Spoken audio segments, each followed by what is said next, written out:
Hello student, आज मैं आपको टेंथ का एक बहुत ही मोस्ट इम्पॉर्टेंट पॉइंट है जो कि बोर्ड में समझ लो हर साल पूछा जाता है। आज हम आपको उसी टॉपिक से रिलेटेड जो वीडियो है उसको हम आपको दे रहे हैं। ठीक है, देखो आज का जो टॉपिक है हम लोगों का वो है रिफ्लेक्स एक्शन, प्रतिवर्ती क्रिया। देखो जो भी एक्शन होते हैं वो दो तरह से होते हैं। एक प्रकार के जो एक्शन होते हैं वो हम अपने दिमाग से सोच के समझ के करते हैं। ठीक है, तो ऐसे एक्शन को करने में क्या होता है, थोड़ा सा टाइम इन्वेस्ट होता है। लेकिन जो रिफ्लेक्स एक्शन होते हैं वो सडनली होते हैं, अचानक होते हैं, और इनमें हमारा जो ब्रेन होता है उसका इन्वॉल्वमेंट नहीं होता है। समझ गए? तो वो सारे के सारे एक्शन जो अचानक होते हैं और उसमें हमारा जो ब्रेन है उसका इन्वॉल्वमेंट नहीं होता है, वो सारे के सारे क्या कहलाते हैं, रिफ्लेक्स एक्शन। ठीक है, ओके। अब देखो अगर हम रिफ्लेक्स एक्शन की बात करते हैं तो ये हमारे बॉडी में या हमारे शरीर में दो तरह से होते हैं, और इन दो तरह के रिफ्लेक्स एक्शन में देखो पहला जो रिफ्लेक्स एक्शन है ये आपका होता है अनकंडीशन्ड और नेचुरल। इसको हम लोग हिंदी में प्राकृतिक प्रतिवर्ती क्रिया भी कहते हैं। अब जैसा कि नाम है प्राकृतिक, नेचुरल, तो इसका मतलब क्या है, ये हमारे बॉडी में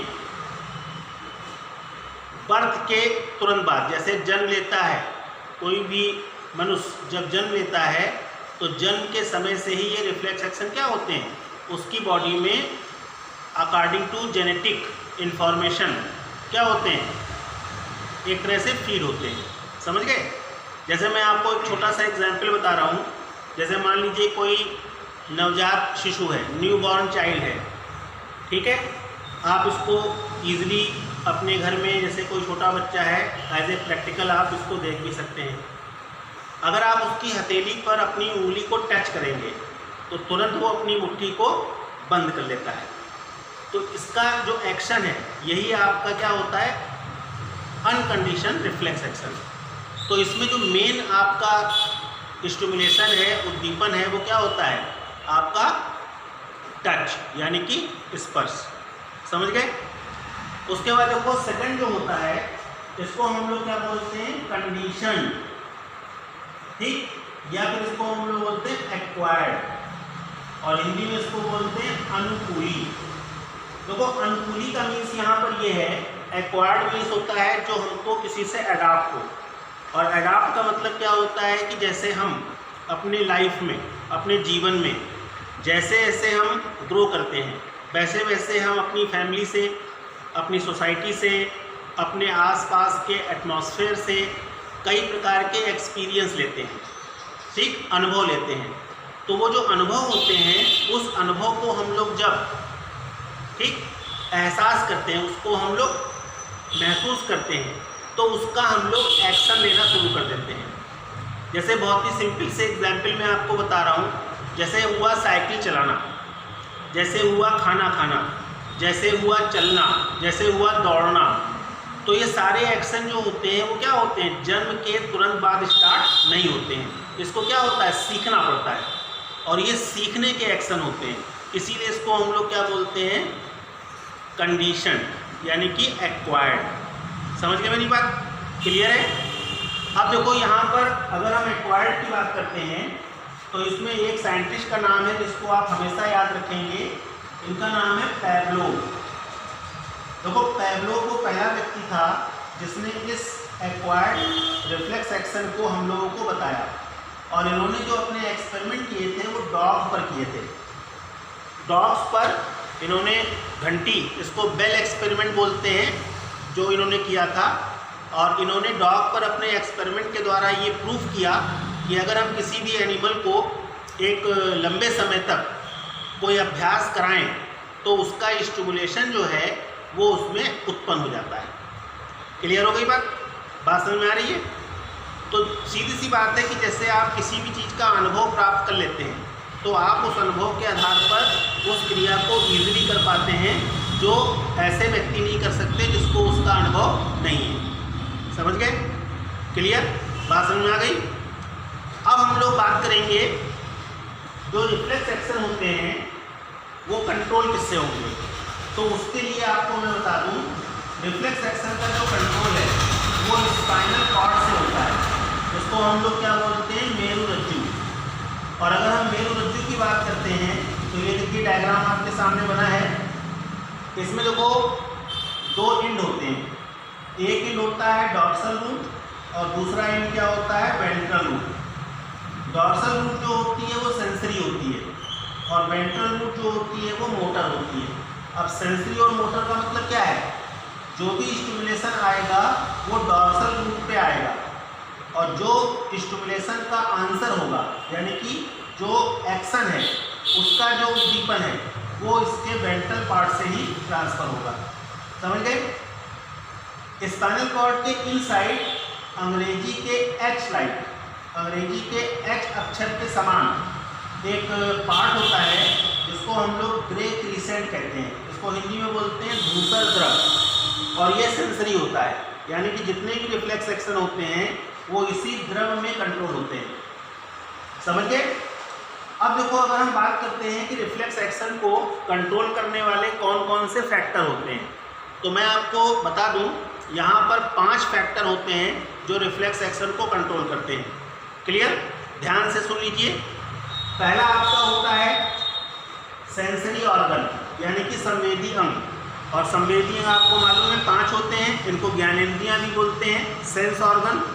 और वो कौन कौन से होते हैं, स्किन हो गई यानी कि त्वचा, आई नेत्र, ईयर कान, नोज नाक और लास्ट में टंग यानी कि जीभ। और सभी का काम आपको मालूम ही है, स्किन से हम टच ठंडा गर्म इसका एहसास करते हैं, आँखों से हम देखते हैं, कान से हम सुनते हैं, नाक से हम गंध का एहसास करते हैं और जीभ से हम क्या करते हैं, स्वाद ग्रहण करते हैं।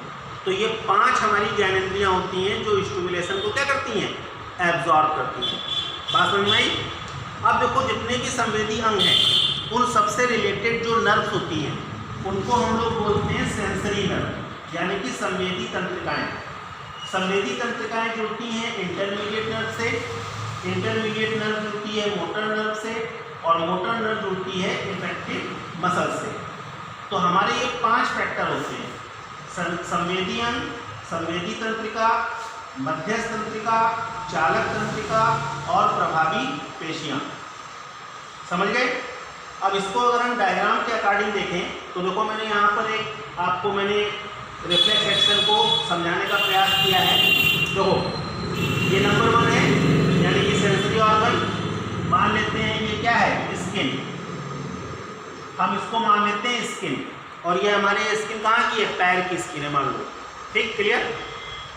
अब अगर मान लो हम इस पैर की स्किन में कोई पिंच हो गए, एक हमने पिन जो है उसके पैर की स्किन पे टच की, समझ गए।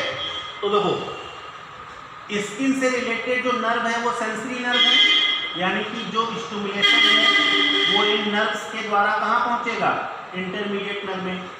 इंटरमीडिएट नर्व जो होती है वो बाईपोलर होती है, एक पोल से वो स्टिमुलेशन को एब्जॉर्ब करती है और दूसरे पोल से वो उसका एक्शन क्या करती है, रेगुलेट करती है। तो इंटरमीडिएट नर्व में जो भी स्टिमुलेशन आया उसका तुरंत एक आदेश, उसका तुरंत एक रिस्पॉन्स मोटर नर्व में चला जाता है और मोटर नर्व जुड़ी होती है किससे, इफेक्टिव मसल से। इफेक्टिव मसल्स क्या होती है, उस रिस्पॉन्स को कैच करके श्रिंक हो जाती है, सिकुड़ जाती है और हमारा जो पैर है वो पिन से क्या होता है, हट जाता है। तो ये पूरा एक रिफ्लेक्स एक्शन हो गया। अब मैंने आपको पूरा एक्सप्लेन किया तो आपको लग रहा है कि ये इसमें बहुत टाइम लगता है, लेकिन ऐसा नहीं है। जैसी पिन चुभी तुरंत पैर हटता है। तो आप इससे ये अंदाज़ा लगा सकते हो कि रिफ्लेक्स एक्शन की जो एक तरह से मूवमेंट है या जो इसकी रेट ऑफ मूवमेंट है वो कितना फास्ट होता है। पलक झपकते ही क्रिया क्या होती है, ख़त्म हो जाती है। आगे बात समझ में।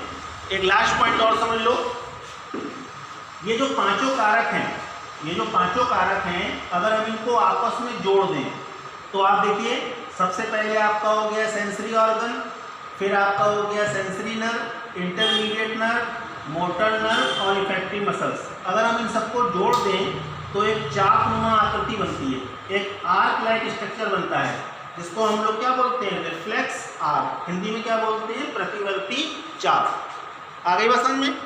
तो यहाँ पर देखो तीन चीज़ें हैं जिसको आप बहुत ध्यान से समझ लो, बोर्ड में बहुत पूछी जाती है, सीबीएसई, यूपी बोर्ड, आईसीएसई, जितने भी बोर्ड हैं आपके सारे में इम्पॉर्टेंट है। और आप ये समझ लो ये जो टॉपिक है वो हर साल 1 नंबर 2 नंबर 5 नंबर निश्चित रूप से आता है, तो बहुत ही इंपॉर्टेंट टॉपिक है। तो मैं आपको बता रहा था 3 पॉइंट। देखो पहला पॉइंट है types of reflex action, reflex action के कितने प्रकार होते हैं, उनके एग्जाम्पल्स, ठीक। Number 2 factor of reflex action, जो रिफ्लेक्स एक्शन है उसको कंट्रोल करने वाले कितने फैक्टर हैं, इनके नाम आपको मालूम होने चाहिए, क्लियर। और नंबर 3 क्या हो गया, मैकेनिज्म, आपको एक्सप्लेन करने को भी आ सकता है, तो उसमें आपको ये डायग्राम बनाना होगा, डायग्राम बना के इसको एक्सप्लेन करना होगा। और इसी से रिलेटेड आपका लास्ट में 1 मार्क्स का पॉइंट आता है रिफ्लेक्स आर्क, यानी कि प्रतिवर्ती चाप, क्लियर। तो ये वीडियो मैंने आपको इसी उद्देश्य से बनाया है कि मोस्ट इम्पॉर्टेंट टॉपिक है और आप लोग इसको ध्यान से समझो, ध्यान से पढ़ लो। और अगर मान लो कोई प्रॉब्लम हो तो मेरे नंबर पे आप अपनी प्रॉब्लम को डिस्कस कर सकते हो, ठीक। Okay, thank you.